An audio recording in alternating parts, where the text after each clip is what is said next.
una pregunta, mi hermano. Parece ser que vemos el pecado como un virus, como si, discúlpenme, Satanás hubiera estornudado porque tenía el virus del pecado y Adán respiró y se contaminó del pecado. Me gustaría que miráramos cuál es la esencia del pecado, la esencia, cómo brota, cómo nace en el corazón del hombre, si es que nace o si es que verdaderamente le infectaron un virus.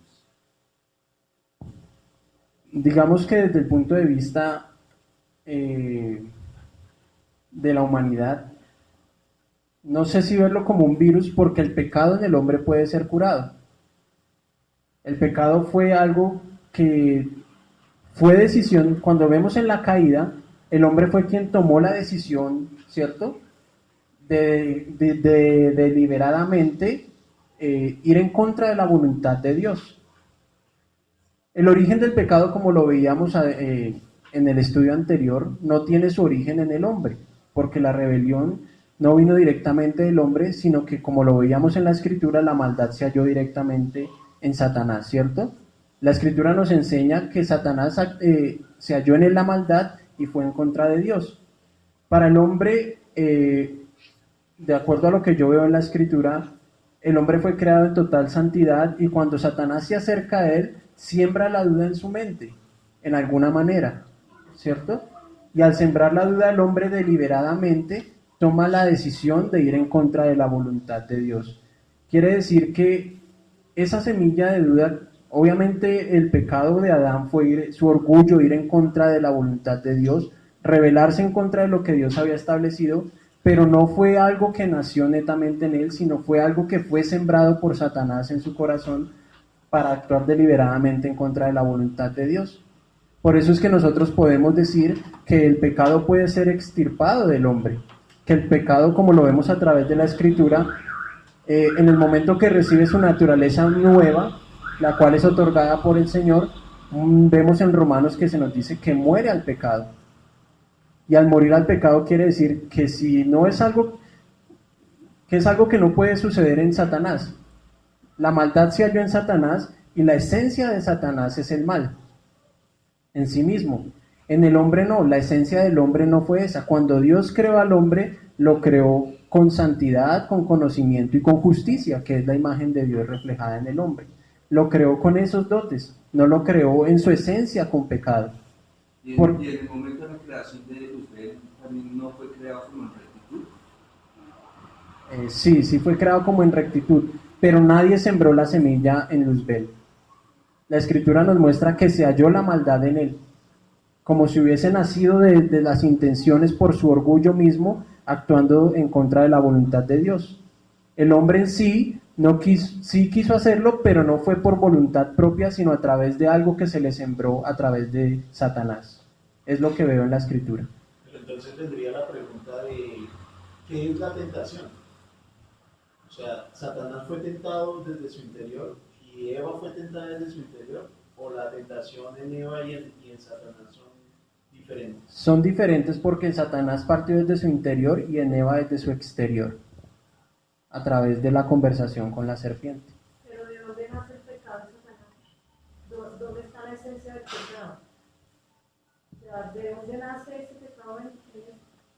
Pues lo que nos muestra la Escritura, mi hermana, no sabría contestarlo porque lo que nos muestra la Escritura es que la maldad se halló en él mismo. Dice la Escritura que a causa de las contrataciones que tenía, de todas las obligaciones que tenía, pues quiso asemejarse a Dios y en ese momento la maldad se halló en él. Esa es la esencia del pecado de Satanás a través de lo que la Escritura me muestra. O sea, alguno de los hermanos Edgar, hermano Helber, hermano Alex, para ayudarle a contestar al hermano la pregunta. Y ayudarle al hermano Oscar con lo que nos acaba de decir, porque es muy cierto. Pero si hay un poco más de profundidad en cuanto al mal, la maldad. Porque, como el origen, ¿no? Sí. ¿De dónde? Se han analizado. Antes de encontrarlo en Satanás, que ya él tenía la maldad. ¿Quién lo origina? ¿De dónde es el principio? Dice el hermano Oscar que Dice nace que del nace de corazón. Satanás. Dice que nace, entiendo que nace ya en Satanás. No, sí.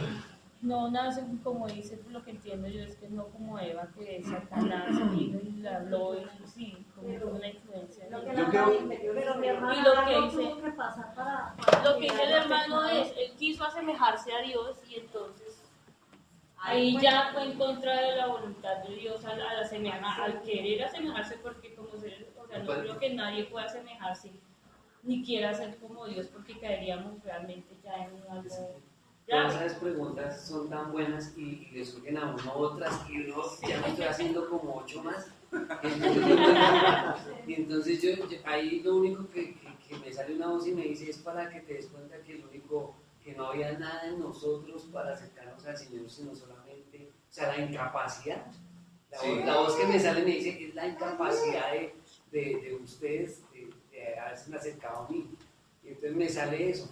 Porque salen muchas cosas, bueno, ¿y por qué Satanás, si lo hizo el Señor, por qué le salió ese efectico de fábrica? Sí. Entonces son muchas cosas. Entonces yo ahí solamente pienso en la incapacidad de nosotros de acercarnos a Dios.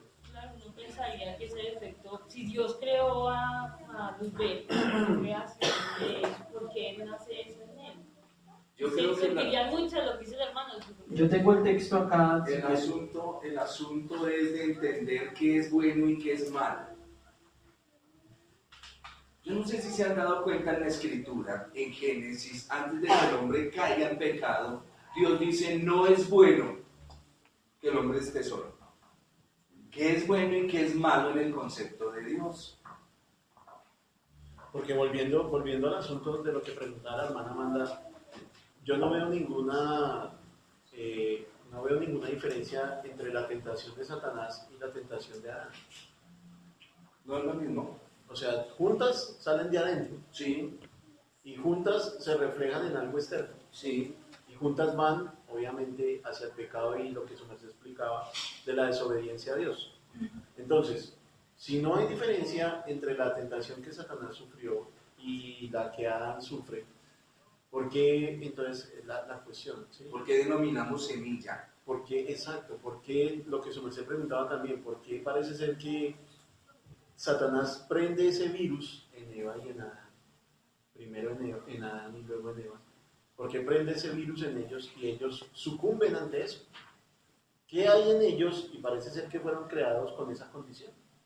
Eso no hacía a Dios malo ni autor del pecado, obviamente. Pero creo que fueron condicionados en su creación para que tuvieran la elección, ¿cierto?, de ir o en pos de Dios o en pos del pecado, de lo que sus mismos corazones quisieran hacer y así desobedecer a Dios.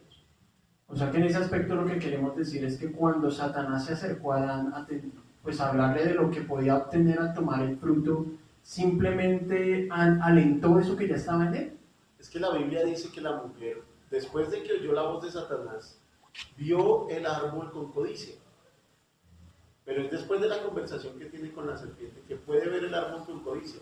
Pero lo que su merced nos explicaba ahorita es que nadie puede introducirme la codicia. Así es.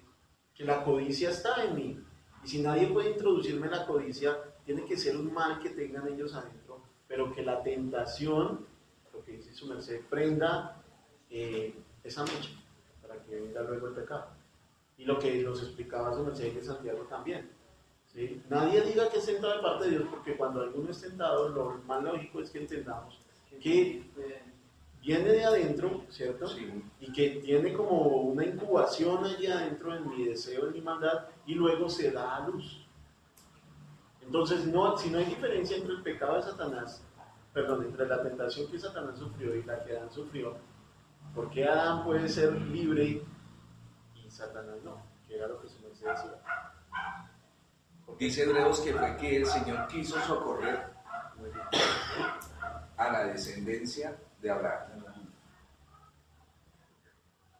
Estableció una justicia para ellos, ¿correcto? Y no quiso socorrer a los ángeles. Ya lo que está en el tablero, tomamos apuntes, sí. Es que quiero darles un dibujito. Sí, señor. O sea que podemos decir que la tentación del hombre no fue un mal externo que vino a él. ¿De acuerdo? De acuerdo a lo que estamos diciendo. La tentación es externa. La tentación sí, pero el deseo de ir en contra de la voluntad de Dios partió de adentro en la caída. Sí, porque la tentación no es pecado. Digamos, escuchar la tentación no es cometer pecado, ¿o sí? No. El ser. Digamos, ya el concebir, el desear y el ejecutar, ya viene a ser el pecado, claro, que se lo explicaba ahí. Señor. No, sigan quiero que pregunten para luego entrar acá. Quiero hablarles de los dos árboles porque la Escritura no habla del pecado antes de mostrar los árboles. Recuerden que la Biblia tiene, aunque no es muy cronológica, tiene un orden. Y el Señor crea al hombre. Y después de que lo crea, lo establece en un huerto. Lo pone a trabajar. Y le establece cientos de árboles. Pero hay dos específicos. ¿Cierto? El árbol del bien y del mal y el árbol de la vida. Hasta ahí vamos entendiendo, ¿cierto? Sí, señor. ¿Sí? No, sí, no. Ustedes que están en las preguntas, solo quiero dar esta ilustración. ¿Qué representa? Ahora, esto para que ustedes vayan a estudiar a sus casitas. Los árboles en la Biblia, ¿qué representan? Hombres. Árbol que no dé fruto, será cortado. Veo los hombres como árboles. Será como árbol el varón justo, como árbol plantado junto a corrientes de aguas, que da su fruto en su tiempo, su hoja no cae y todo lo que hace prosperar. ¿Qué es lo que estoy haciendo aquí? Dándoles un simbolismo para que vayan a la Escritura a estudiar. Pero el árbol de la vida, como muchos dicen, lástima que el hombre pecó y lo sacaron del paraíso para que no comiera el árbol de la vida y viviera para siempre. ¿Han leído en la Escritura que el árbol de la vida es la ley del Señor? Proverbios capítulo 3, versículo 1. Para que lo miren, porque quiero que analicemos esto. Ya le doy el turno Osquita para que siga, para que analicemos este punto. Solo me voy a meter en el árbol de la vida. Para luego entender, parece ser que estos dos árboles, como nos explicaba el hermano Oscar, es el corazón del hombre, pero no es el órgano que bombea sangre. Es la intención, nos está explicando el hermano Oscar. Estos dos árboles representan el corazón del hombre. ¿Están entendiendo el punto? ¿O no? Estoy muy confuso. A ver, el árbol de la vida, Proverbios 3:1, ¿qué dice? Manuel. Hijo mío, no te olvides de mi ley y tu corazón guarde mis mandamientos, porque la largura de días y años de vida y paz aumentarán. Amén. Versículo 18. De ahí mismo, Sí. ella es árbol que guía a los que de ella echan mano, y bienaventurados son los que la retienen. La ley del Señor es el árbol de la vida en la Biblia. La ley del Señor es el árbol de la vida. No quiero entrar más allá de por qué los querubines y la espada, no. Solo quiero plantear al hombre en el paraíso antes de la caída. Antes de la caída, el hombre fue enseñado por Dios. Antes de la caída. Pero se le da otra opción. Puede pensar en su corazón, como nos está explicando el hermano Oscar, puede pensar en su corazón, tomar decisiones, si así usted lo quiere. Estos son decisiones en la experiencia y esto es decisión en la obediencia. Para que entiendan lo pecaminoso, el pecado, la esencia. El hombre va a tomar una decisión, la va a tomar desde su argumentación, desde lo que él piensa o desde lo que él cree. Satanás, ¿de dónde lo toma? De él mismo. Debido a la multitud de tus contrataciones, dice el texto, se enalteció tu corazón. Debido al señorío que se te entregó, Luzbel, se enalteció tu corazón. Comió de este árbol. Señor Adán, tiene el primer árbol, la vida. ¿Qué le dice la vida? No comas de este árbol, no tomes tus propias decisiones, porque si tomas tus propias decisiones, caerás. ¿Me entendieron el punto? Estoy entrando a la esencia del pecado. Estoy tocando la médula del pecado. ¿Alguna pregunta? Y todo viene de la intención del corazón. Dejo cargado eso.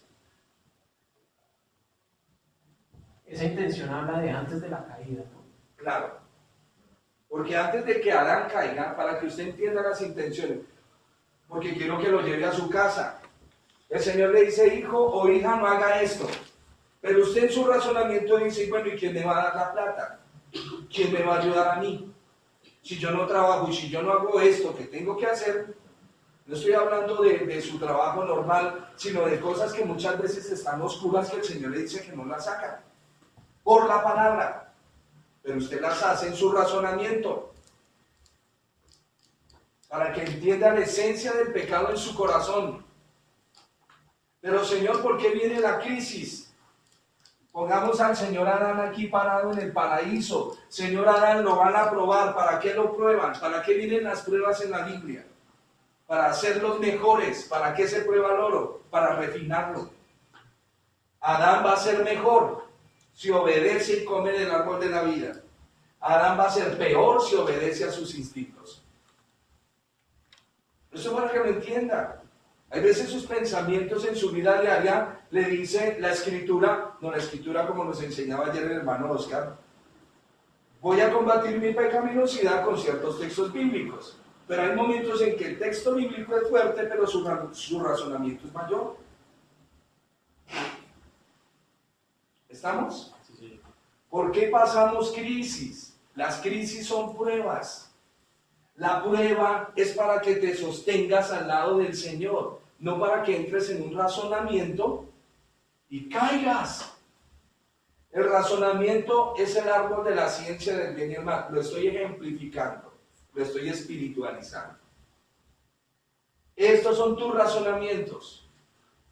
Dice Proverbios 3, no lo leímos todos, si sigue el versículo 2 de Proverbios capítulo 3, síganlo leyendo, porque esa es la definición del árbol de la vida. El versículo 1 dice que la ley del Señor. Ahí en el capítulo 3 les va a decir que no se fíen, en su corazón no se fíen. No confíen en su talento, no confíen en ustedes mismos, confíen en lo que el Señor ha dicho. Esto para que lo lleven a la práctica en sus propias vidas. ¿De dónde parte la duda? De acá. ¿De dónde parte el temor? De acá. Hay gente que tiene temor al temor. Hay gente que le tiene miedo al fracaso. Le tiene miedo. Y si el fracaso es parte de lo que el Señor ha establecido, no le tenga miedo, porque Él lo va a levantar. La intención y la inclinación, el hermano Oscar nos dijo, dibuja un corazón. Cuando la Biblia habla del corazón, no habla del órgano que bombea sangre. Habla de sus pensamientos, de sus emociones. No sé si a ustedes les ha pasado que en algún momento tuvieron amor escondido. Me explico. Resulta que yo en cierto momento tuve una chica y nunca tuve noviazgo con ella, pero fue linda, me gustó. Pasaron los años, se acabó eso. Tengo mi compañera, pero al pasar los años aparece esa persona. Mis instintos me dicen, disfrute. La ley del Señor me dice, no. ¿Me están entendiendo? No lo hagas. Pero los instintos naturales te dicen, no hay problema, ¿por qué te niegas? Y tú sientes que tu corazón late. Y tú sientes que en tu mente hay pasión, y tú sientes que en tus sentimientos hay amor, pero esto es falso. Eso es el árbol del bien y del mal. ¿Estoy siendo claro? Para definir lo que el hermano me está diciendo, tengo que dibujar un corazoncito, para decirle que el corazoncito, cada vez que lo dibujamos, como nos explica el hermano Oscar, es el alma.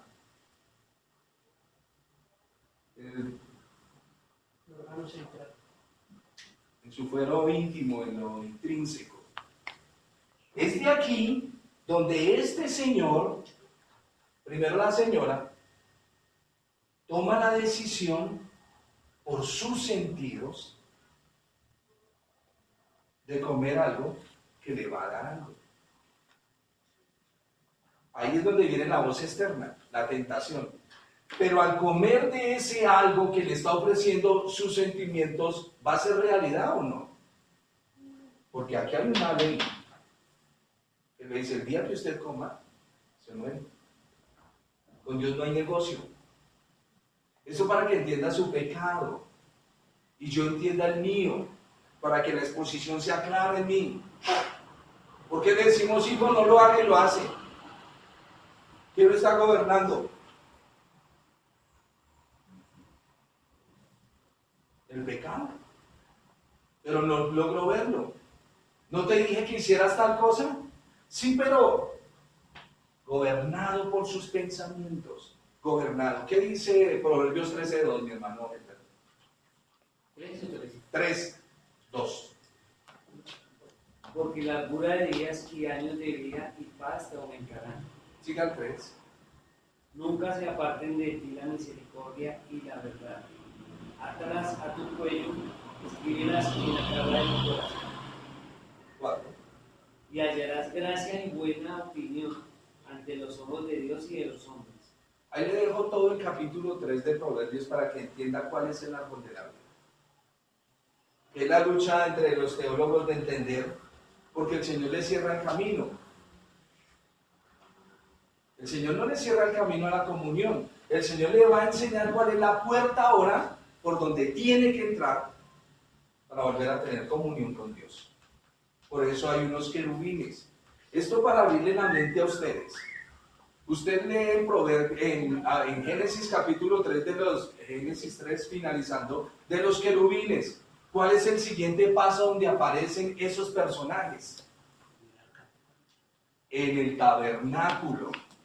¿Y qué es lo que están representando? Esto para abrirle la visión de su mente. Si aquí habla de querubines, voy al segundo paso donde aparecen y al tercer paso donde aparecen y qué es lo que el Señor comienza a mostrar. Porque todo es parte de un programa, pero cada persona es responsable. Todos somos responsables de nuestros actos. A Eva no le estornudó Satanás, me contaminó. No. Fue incentivada desde lo profundo de su alma, en sus emociones. ¿Están entendiendo el punto? Ya siguen con el mismo. O sea, porque una pregunta ahí es, o sea, no una pregunta, sino de pronto una conclusión, a ver si entiendo lo correcto.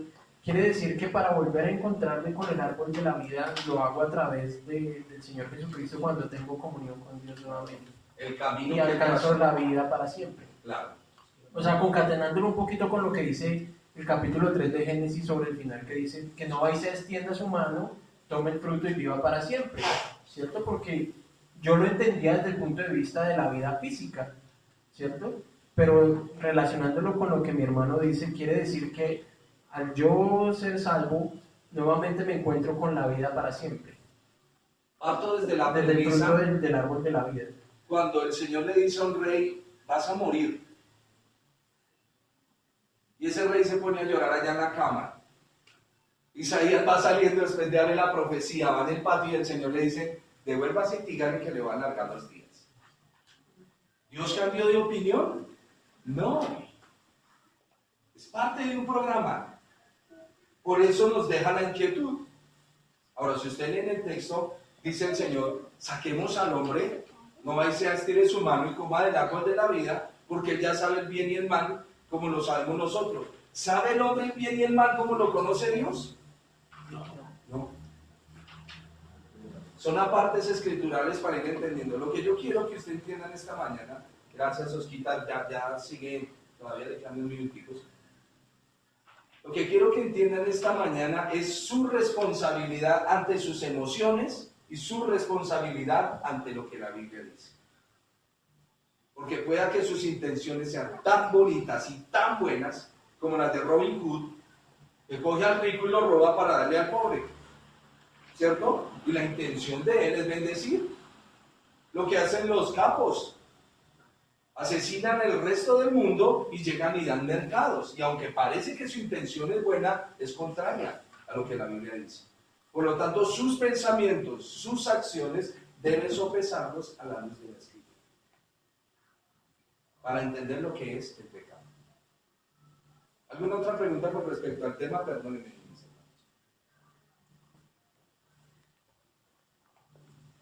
Y lo que preguntaba la hermana Amanda el inicio. El inicio del pecado. Como les decía, es lo que hallo en Ezequiel 28, la maldad que se generó en Satanás a causa de la multitud de sus contratos. Era lo que terminaba de decir el hermano James, que en él se halló la maldad, en él nació ese deseo de querer ser igual a Dios, y a causa de eso se rebeló en contra de esa ley que también había establecida para él, de cumplir ciertos parámetros y criterios. Entonces, con base en eso, pues tomó la decisión de rebelarse en contra de Dios. Recuerden que Satanás nunca quiso tumbar a Dios. Igual, semejante.